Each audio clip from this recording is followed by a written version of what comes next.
ऐसे सकळ सिद्धांचा रावो, देवी लक्ष्मीयेचा नाहो, राया ऐके देव देवो, बोलता जाहला.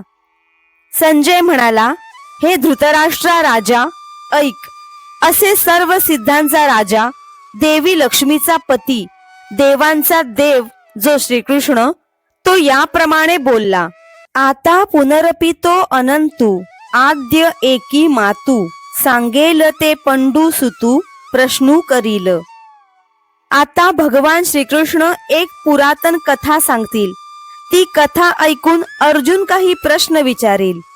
तया बोलाचा हन पाडू, की रसवृत्तीचा निवाडू, येणे श्रोतया होईल सुरवाडू, श्रवण सुखाचा.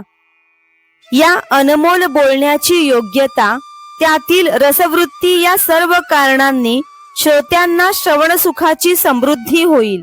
ज्ञान देवो म्हणे निवृत्तीचा, चांग उठवा करुनी उन्मेषाचा, मग संवादू श्रीहरी पार्थांचा, भोगावा बापा. निवृत्ती महाराजांचे शिष्य ज्ञानेश्वर महाराज श्रोत्यांना म्हणतात, शुद्ध बुद्धीने प्रतिभेचा चंद्र प्रकाशित करून श्रीकृष्ण अर्जुनाचा हा सुखसंवाद श्रवण करावा.